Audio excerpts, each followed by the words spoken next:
Doom the Dark Ages just got a deep dive reveal at Xbox Developer Direct, giving us new gameplay footage, insight into the gameplay system, story, music composer, multiplayer plans, or lack thereof, and even the release date, which is much sooner than you'd expect. We're going to detail everything that we know about Doom the Dark Ages up to this point, and bring you up to speed on what id Software is promising will be the biggest Doom game ever. Let's dive in. So first things first, Doom the Dark Ages is releasing on May 15th on Xbox, PlayStation, PC, and Game Pass. But if you want to play the Dark Ages 2 days early, you can buy the premium version of the game, which costs $99.99, comes with 48 hours early access, that's May 13th, future downloadable content, probably similar to the Ancient Gods expansions, just no official promise of that yet, some skins, and a digital soundtrack and art book. There's also a $200 physical version floating around, which will include a 12-inch Doomslayer statue and a keycard replica. There's also some speculation that the Dark Ages will likely launch on Switch 2 down the road, but Nintendo won't allow anyone to announce Switch 2 games just yet, but that makes a lot of sense considering Eternal came to Switch. One thing that id Software has made clear in this Developer Direct, which includes a new 1-minute trailer and 11-minute developer commentary, is that the Dark Ages is the biggest Doom game ever. Not only does it pack a new campaign, medieval-inspired setting, story, new weaponry, revised glory kill system, the chain shield, dragon riding gameplay segments, a mech, and more, but it truly fits the bill as a summer blockbuster. The story's supposed to be bigger than ever, with more story and lore in the cutscenes, with higher stakes, so on and so forth.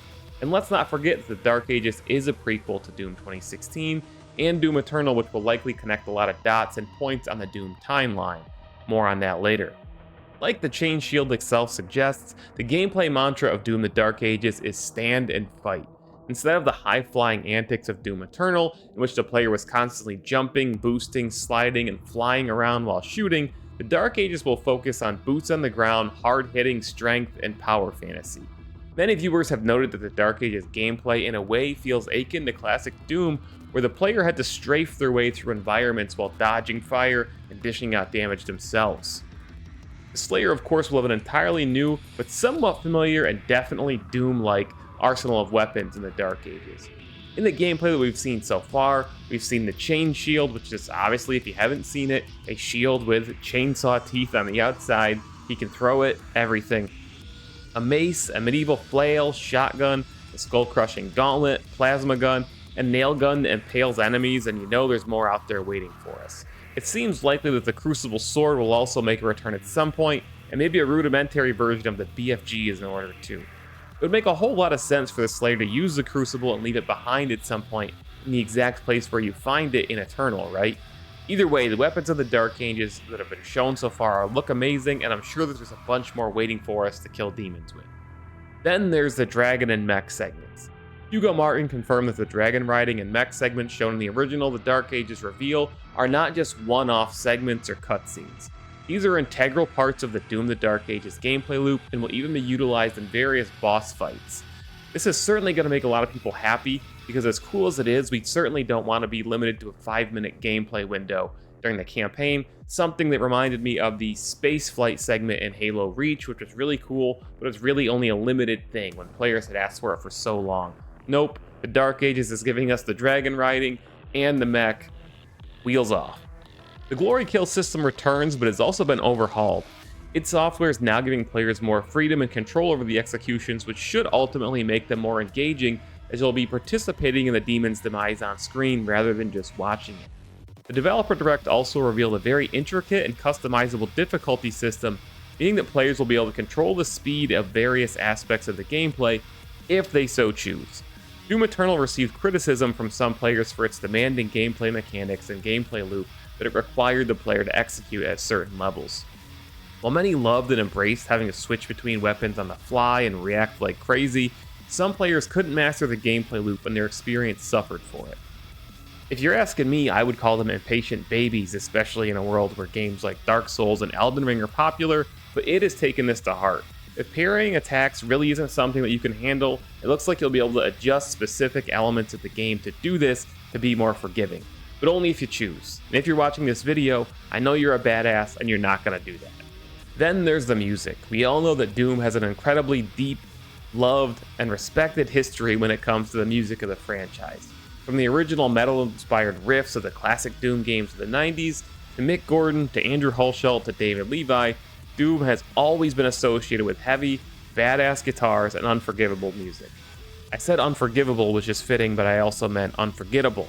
While almost no one is happy, quote-unquote happy, that Mick Gordon, id, and Bethesda had a fallout, it's pretty much universally agreed that Andrew Hulshult and David Levi did an amazing job on the Ancient Gods Part 1 and 2, but neither one are working on the Dark Ages. Hugo Martin confirmed this week that the award-winning studio at Finishing Move is creating the soundtrack for Doom the Dark Ages. Finishing Move has a quite lengthy history of working on video game soundtracks, having worked on Halo, Borderlands, Spectre Divide, super underrated tactical FPS by the way, the Callisto Protocol, and more.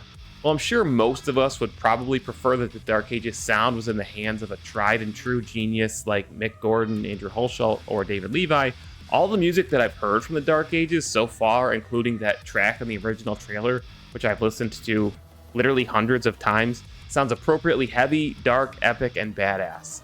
I'm really not worried. Let's see what we can do. Finishing Move. Don't let us down. As a side note, if you don't know this, Mick Gordon is now working at a new studio called Empty Vessel. He doesn't seem to be on contract there, he seems to be an actual employee. He is the studio's composer. They revealed their first game, it's called Defect, and it looks awesome. It looks like Doom, Cyberpunk, RoboCop, Judge Dredd, and Payday all rolled into one. I actually have a video covering it on this channel, and you should really check it out. Mick has teased and posted some of his work for Defect, and it already sounds awesome. As we mentioned earlier, The Dark Ages is a prequel to Doom's 2016 and Doom Eternal, but it's expected to close off the trilogy by connecting certain events in the timeline and giving us insight into the past of the Slayer, Hell, and even the Makers who are hinted at in this new trailer with that big fat guy.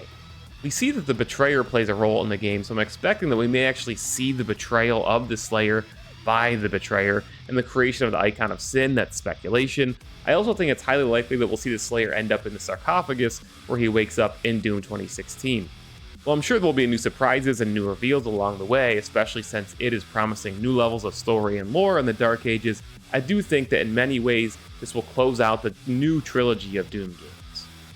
But we're still not done. How about multiplayer? It confirmed that the Dark Ages will not have multiplayer of any kind. Well, this breaks from tradition with Doom 2016 and Doom Eternal, and is sure to leave some people disappointed. I think the majority of us understand that this really makes sense.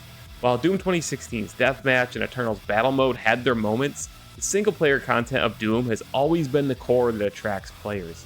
It is pouring all of its resources into creating an incredible core experience for the Dark Ages, and it just makes sense. That's where 90% of the players are going to spend all their time anyway. And while there are certainly some of us that would tinker with Battle Mode, or maybe would love to see the Dark Souls-like invasions that were once planned for Eternal to make it into Doom, I think most of us will live fine without it. It's okay.